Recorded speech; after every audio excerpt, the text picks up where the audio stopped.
Hi everyone, welcome to our channel. So ఈ రోజు అయితే అసలు ఏమన్నా ఎపిసోడ్ ఈ సీజన్లోనే best episode, best TRP episode కూడా అవ్వచ్చు. సో చాలా కాంట్రవర్సీస్ ఉన్నాయి, చాలా కాంట్రడిక్ట్ పాయింట్స్ కూడా ఉన్నాయి. అవేంటో క్లియర్గా మాట్లాడుకుందాం. సంజన ఏమన్నది, సంజన మాట్లాడింది కరెక్టేనా అనేది ఖచ్చితంగా మాట్లాడుకుందాం. అలాగే డీమాన్ గొంతు పట్టుకోవడం కూడా కరెక్టేనా, ఆ డీమాన్ గొంతు పట్టుకోవడానికి రీతు కారణమా అనేది ఖచ్చితంగా కామెంట్ చేయండి. నేను సంజన గురించి ఫస్ట్ మాట్లాడతానబ్బా. సంజనాని ఫస్ట్ రీతు నామినేట్ చేసింది. యాక్చువల్గా వీళ్ళు ముందే డిస్కషన్ చేసుకుంటారు లైవ్లో. అంటే తనుజ ఏమంటదంటే సంజన ఏంటి నన్ను నామినేట్ చేసింది, అక్కడ ఇమాన్యుయల్ ఉన్నాడు కదా, ఇమాన్యుయల్ అంతా బాధ పెట్టిండు కదా అని వీళ్ళిద్దరు మాట్లాడుకుంటారు. సో అప్పుడే అనుకుంటుంది రీతు ఏదైనా వస్తే సంజన అని చేద్దాం, ఎందుకంటే వీళ్ళిద్దరి మధ్యలో ఫస్ట్ నుంచి కొంచెం నడుస్తూనే ఉంటుంది. సో ఇంకా వచ్చేసి చేసేస్తుంది. సో నువ్వు స్ట్రాటజీస్ ప్లే చేస్తున్నావా అని శృతి మించి మాట్లాడేసుకుంటారు. ఇక ఇక్కడ వీళ్ళకు బాగా కోపం ఉంది. ఒకసారి లాస్ట్ టైం ఆ టెడ్డీబేర్ టాస్క్లో కూడా కొంచెం నోరు జారని సంజన ఏడ్ చేసి మళ్ళీ ఈరోజు అదే నోరు జారిందా అనిపించింది. అయితే దీనికి ఒక కారణం ఉంది. ఫస్ట్ మనకి స్టార్టింగ్ ఎపిసోడ్ అప్పుడే డీమాన్తో మాట్లాడుకుంటూ ఉంటారు. సంజన మాట్లాడుకున్నప్పుడే రీతు ఏదైనా చేస్తుందేమో అన్నట్టుగా ఆమెకు డౌట్ వచ్చేసింది. తర్వాత మళ్ళీ తనుజాతో కూడా అసలు వీళ్ళిద్దరు ఏంటి, వీళ్ళ బంధం ఏంటి, వీళ్ళు ఏం మాట్లాడుకుంటున్నారు, అసలు వీళ్ళు ఫ్రెండ్సా లేకపోతే ఇంకేదన్నా అంటే తనుజ అక్కడ కట్ చేసేస్తుంది. వాళ్ళు లవర్స్ కాదని వాళ్ళే చెప్పారు కదంటే, నాకు 100 మంది ఫ్రెండ్స్ ఉన్నా, నేను ఇప్పుడు ఇలా బిహేవ్ చేయనే, నేను ఇలా కూర్చోనే. మరి మీకు ఏమనిపించిందో ఏమో కానీ అదైతే మాట్లాడింది ఖచ్చితంగా, అది నామినేషన్ పాయింట్లో కూడా వచ్చేసింది. కానీ ఇక్కడ చాలామంది సంజన నోరు జారింది తప్పుగా అన్నదని మాట్లాడుతున్నారు. ఏం తప్పుగా అంటే అక్కడ స్ట్రాటజీస్ ప్లే చేస్తున్నావు అంటే నువ్వేం బూతులు మాట్లాడేదా, నువ్వేం మాట్లాడలేదంట, పతివ్రత శిరోమణులని నువ్వు అప్పుడు అనలేదా అన్నట్టుగా ఏమని అని వెంటనే నువ్వు రాత్రంతా డీమాన్తో కూర్చుంటావు, నాకు నచ్చలేదు అని చెప్పింది. అవును, మరి ఇప్పుడు పొద్దుంతా కూర్చోవడం వేరు, రాత్రి కూర్చోవడం వేరు. పక్కన చేతులు ఇట్లా పెట్టుకొని కూర్చుంటావు కదా, నాకు నచ్చలేదు. ఇప్పుడు నువ్వు లవర్స్ అనే క్లియర్గా చెప్తలేరు, ఫ్రెండ్స్ అని క్లియర్గా ఫ్రెండ్స్ అని చెప్పుకుంటున్నారు, లవర్స్ అని చెప్పుకోవట్లేదు. లవర్స్ అని చెప్పుకున్నా కూడా అరే వీళ్ళు లవర్స్ కదా అని ఊరుకుంటాయి, కానీ వీళ్ళు లవర్స్ అని ఎప్పుడు చెప్పుకోవట్లేదు. నాకు కంఫర్ట్ ఇంతే, నాకు నచ్చి మాట్లాడుతానప్పుడు నాకు సరి గుచ్చి అడిగినా కూడా నాకు కంఫర్ట్ జోన్ డీమాను, కంఫర్ట్ జోన్ రీతు అని చెప్పినప్పుడు వీళ్ళు ఎక్కడ లవర్స్ లాగా వీళ్ళు ఎక్కడ చెప్పుకోలేదు. సో అలాంటప్పుడు నైట్ పూట కూర్చుంటే ఎవరికైనా కూడా చాలా ఇబ్బంది అనిపిస్తుంది. అక్కడ పక్కన బెడ్లో కూడా దుప్పటి కప్పుకొని కూర్చుంటారు, మాట్లాడుకుంటారు. అది ఎంతైనా కూడా కొంచెం చూసే వాళ్ళకి ఇబ్బంది. నాకు నచ్చలేదు, అదే చెప్తుంది. 100 కెమెరాలు ఉన్నాయి, ఆమె కొత్తగా చేసి చెప్తలేదు కదా, అక్కడ ఏం తప్పుగా మాట్లాడతలేదు కదా, తప్పుగా ఏం చెప్పలేదు కదా.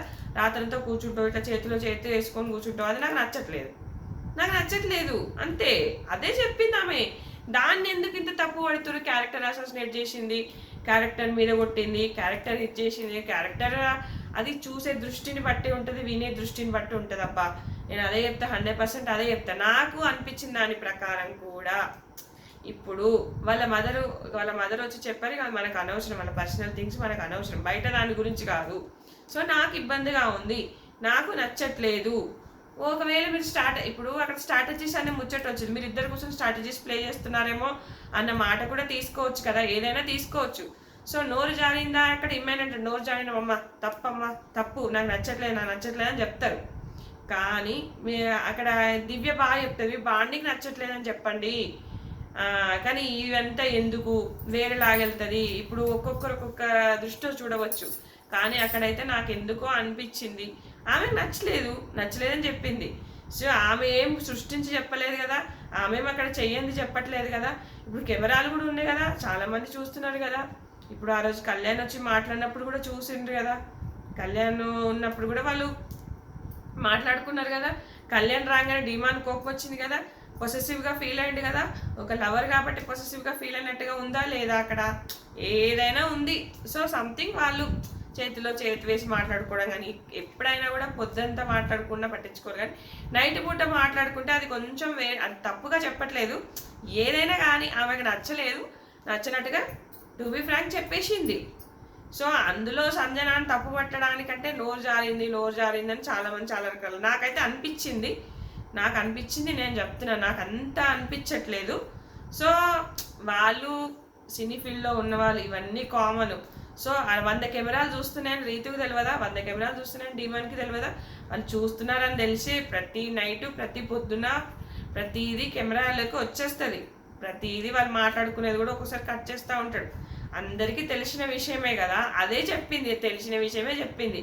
తెలిసిన విషయమే చెప్పడం వల్ల అది ఏదో చేసినట్టుగా ఏదో అయినట్టుగా ఉంటుంది.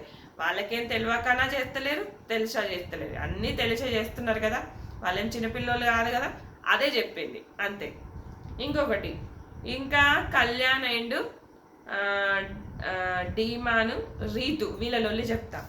అసలు వీళ్ళ లొల్లి ఏంటి అంటే కళ్యాణ్ సూపర్ అప్ప, ఆ చేరుంది అనడం ఒక్కటి తప్ప.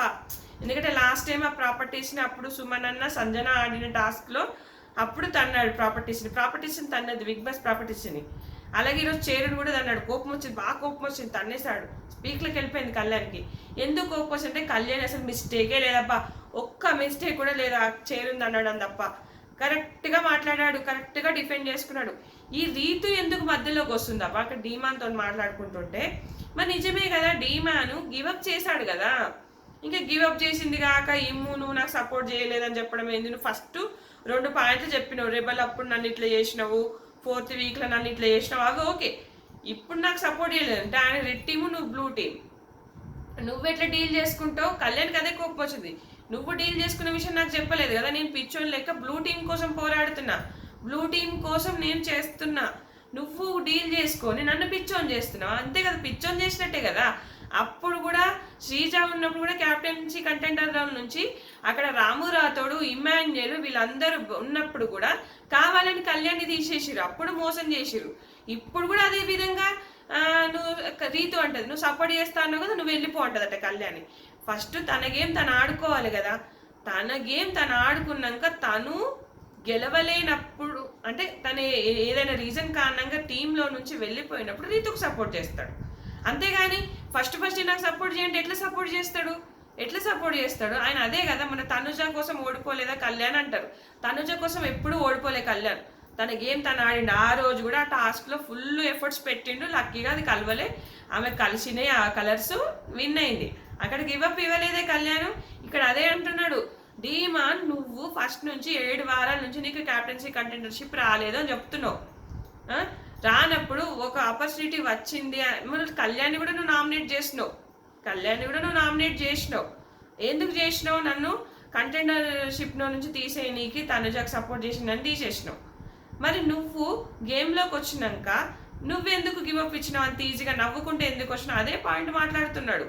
నువ్వు ఫైట్ చేయొచ్చు కదా, నువ్వు ఫైట్ చేసినా కూడా నీకు రాకపోతే అప్పుడు నువ్వు రీతుకు సపోర్ట్ చేయి, అదే మాట్లాడుతున్నాడు. ఈ రీతు ఎందుకు మధ్యలోకి వస్తుంది? బ్లూ టీం కాబట్టి నాకు సపోర్ట్ చేసిండు, అక్కడ నాకు సపోర్ట్ చేస్తాడు కాబట్టి నాకు సపోర్ట్ చేసిండు. నువ్వు ఆడితే గేమ్ నేను ఆడితే గేమ్ కదా, నువ్వు ఆడితే ఇది నేను ఆడితే ఇది కదా, నీకు అప్పుడు నువ్వు క్యాప్టెన్ అవ్వడానికి ఓటు వేసినా అంటే కళ్యాణ్ అంట, నేను కూడా రాజు రాణిగా ఉన్నప్పుడు నీకు సపోర్ట్ చేసినా కదా నేను చెప్పుకుంటున్నా అంటే, నేను చెప్పుకుంటున్నా అంటే నువ్వు చెప్పుకుంటావు కదా నీకు ఓటు వేసినా అంటే. అప్పుడు మరి నిజంగానే అప్పుడు వెన్నుపోటు వచ్చేది. ఇప్పుడు కూడా బ్లూ టీంలో ఉండి డీమాన్ ఇమ్ముతోని డీల్ చేసుకోవడం ఏంటి, ఎంతవరకు కరెక్ట్? అలాగే సుమనన్నను పంపించకుండా డీమాన్ ఎందుకు వచ్చిండు? ఆ రోజు కూడా ఇదే డిస్కషన్ చేస్తాడు కళ్యాణ్, ఇదే మాట్లాడతాడు ఎప్పుడు కూడా. డీమాన్ కళ్యాణ్ విషయంలో కళ్యాణ్ 100% కరెక్ట్. బెట్ టాస్క్లో కూడా ఇప్పుడు డీమాన్కి సపోర్ట్ చేయలేదంటే నువ్వు నా ఇండివిజువల్గా ఆడుకున్నప్పుడే నిన్ను మేము తోసేసినాం, అప్పుడు కూడా అదే చెప్తాడు కళ్యాణ్. ఇప్పుడు తనుజ ఉమెన్ కార్డు తీసిన విషయంలో కూడా తనుజ చెప్పిండు, కానీ నా ముందు చెప్పలేదు, నా ముందు మాట్లాడలేదు అని. ఇవి ఎన్నికాలు మాట్లాడడం ఎందుకు? అరే నువ్వేంద్రే నాకు సపోర్ట్ చేయలేదు అంటే ఏమన్నావు, ఏం చెప్పున్నావు, అట్లా ఆలోచించవచ్చు కదా. యాక్చువల్గా కళ్యాణ్ చాలా కరెక్ట్గా మాట్లాడుతుండబ్బా. ఫస్ట్ అసలు ఇదే కనుక ఫస్ట్ నుంచి ఈ ఫైర్ కళ్యాణ్లో ఉండుంటే తనుజ కానీ ఎక్కడో ఉండేవాడు అనిపిస్తుంది నాకు. ఎందుకంటే ఈచ్ అండ్ ఎవ్రీ పాయింట్ కరెక్ట్గా మాట్లాడుతున్నాడు. అసలు రీతుకి ఎందుకు కోపం వస్తుంది? రీతు ఎందుకు రెచ్చగొడుతుంది మధ్యలో వచ్చి? రీతు ఎందుకు గట్టిగా అరుచుకుంటూ ఇట్లా ఇట్లా ఇట్లా ఇట్లా ఇట్లా అనుకుంటా పోతే కోపం రాదా? ఇప్పుడు కళ్యాణ్కి మస్తు కోపం వచ్చి గట్టిగా మాట్లాడుతాడు. డీమాను అటుకుపోయి గొంతు పట్టుకుంటాడు. గొంతు ఎందుకు పట్టుకుంటున్నావు అయ్యా నువ్వు? గొంతు ఎందుకు పట్టుకుంటున్నావు అనవసరంగా? ఇప్పుడు గొంతు పట్టుకుంటే ఎంత తప్పు? రెడ్ కార్డు ఇచ్చేసి పంపించేస్తాడా? రెడ్ కార్డు చూపించి భయపెడతాడా? ఇప్పుడు సంజనాకు కూడా ఎల్లో కార్డు ఇస్తాడా? ఎందుకంటే నువ్వు ఇప్పుడు కాదు కదా, అమ్మాయి దివ్య విషయంలో కూడా నోరు జారింది కదా. ఇట్లా అంటే ఆమె బాడీ షేమింగ్ చేసింది కదా. సో ఈ నోరు జారడం అనేది ఎక్కువ అయిపోతుంది సంజన. అదిగా ఇప్పుడు ఒక్కొక్కరి వ్యూ పాయింట్ ఒక్కొక్కలా ఉంటుంది. నాకు అంతా వాళ్ళు చేసిందే చెప్పింది అనిపిస్తుంది, కానీ ఇంకొకరు క్యారెక్టర్ అసోసియేట్ చేసింది అంటారు. కొంతమంది ఏమో అప్పుడు అందరి మీద నోరు జారుతూనే ఉంటుందని చెప్పేస్తారు. ప్రతి ఒక్కరికి నచ్చదు, చాలా మందికి నచ్చదు. 100లో ఒక 30% నాలాగా మాట్లాడే వాళ్ళు ఉంటారు. 70% క్యారెక్టర్ అసోసియేట్ చేసిందని మాట్లాడతారు. కానీ 100% చెప్తా, ఇది నా వ్యూ పాయింట్, నాకు అనిపించింది నేను చెప్తున్నా. నాకు అంతా అనిపించలే. ఇప్పుడు ఏంటంటే నాకు రీతు బిహేవియర్ ఇట్లా గట్టిగా పోయి గట్టిగా మాట్లాడడం నాకు అస్సలు నచ్చట్లేదు. అక్కడ కళ్యాణ్ ఏం చెప్తున్నాడు, నువ్వు గివప్ ఇచ్చినావు అంటే డీమాన్ ఎందుకు గివప్ ఇచ్చిండు, నాకు సపోర్ట్ చేసిండు, ఇప్పుడు అంటే నేను కెప్టెన్ అయినా అంటే వాడేదో గివప్ ఇవ్వడం వల్ల నేను కెప్టెన్ అయినానా, వాడేదో చేయడం వల్ల నేను ఇదైనానా అని ఈమెకు ఫీలింగ్ వచ్చి ఈమె మధ్యలో ఇన్వాల్వ్ అవుతుంది. ఈమెకు కెప్టెన్గా ఉన్నప్పుడు తనుజ అంటనే ఉంటుంది, నువ్వే కెప్టెన్ అయ్యుండి నువ్వే ఇట్లా ఆర్గ్యుమెంట్ చేస్తే ఎట్లా అంటది. ఈమెకే కోపం వస్తుంది ఫస్ట్. అంటే వాడు గివప్ ఇచ్చినందుకే నేనేదో కెప్టెన్ అయినట్టు, నేనేదో నేను ఆడనట్టుగా అన్ని ఫీల్ అయిపోయి ఈమె మధ్యలో ఇన్వాల్వ్ అవుతుంది. అక్కడ కళ్యాణ్ అన్ని points each and every point correct మాట్లాడాడబ్బా, మీకు అర్థమవుతుంది. సో అది ఇక్కడ నాకు తనుజ డిమాండ్ మీద కోపంతో రగిలిపోతుంది అనిపించింది, ఎందుకో ఏమో, నిజం చెప్తున్నా. గెస్ట్ వచ్చినప్పుడు కూడా సాగదీస్తూ ఉంటాడు, రీతు మీద గట్టిగా అరుస్తుంటాడు, ఎక్కడున్నా కూడా వీళ్ళ లొల్లిన పడుతూ ఉంటుంది. అక్కడ రీతు తప్పు లేదా, డీమాన్ తప్పే ఉందా? తనుజ పగబట్టినట్టే కదా వాళ్ళమ్మ చెప్పింది కదా మొన్న వచ్చి రీతు వాళ్ళమ్మ ఏం చెప్పింది, నువ్వు తనుజ చెప్పేది కరెక్టే, తనుజ చెప్పింది విను అని చెప్తుంది కదా వాళ్ళమ్మ. అందుకని ఈమె ఇక డీమాన్ విషయాన్ని ఎక్కువ తీసుకొని ఎక్కువ చేసినట్టు అనిపించింది నాకు.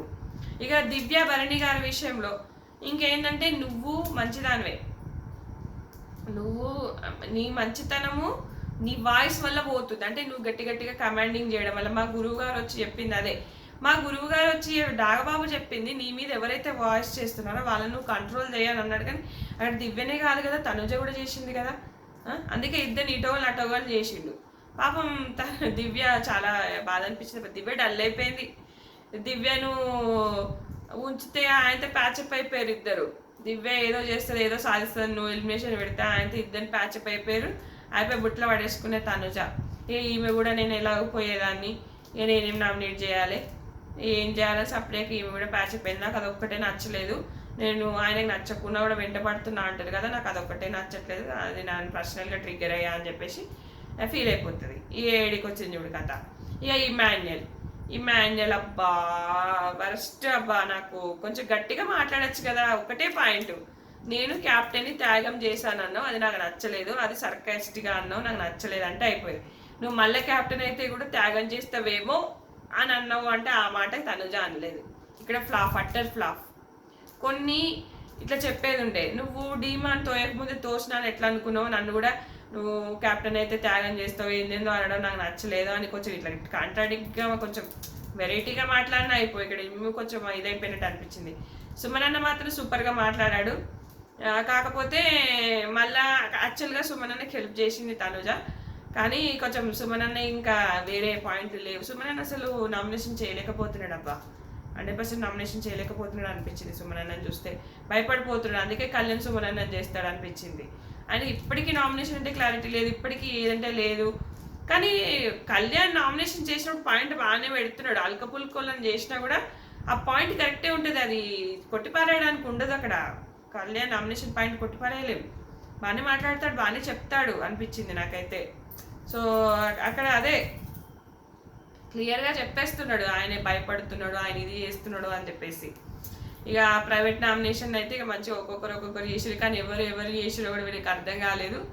అదే అతను ఎక్సలెంట్. ఇక సో మీకు ఖచ్చితంగా సంజన గారిలో అలాగే కళ్యాణ్ అండ్ డీమాన్లో ఎవరిది, రీతు వల్లనే డీమాన్ గొంతు పట్టుకున్నాడు, ఆ సంజన నోరు జారిందా, సంజన కరెక్టే మాట్లాడిందా, ఖచ్చితంగా కామెంట్ చేయండి. Thanks for watching.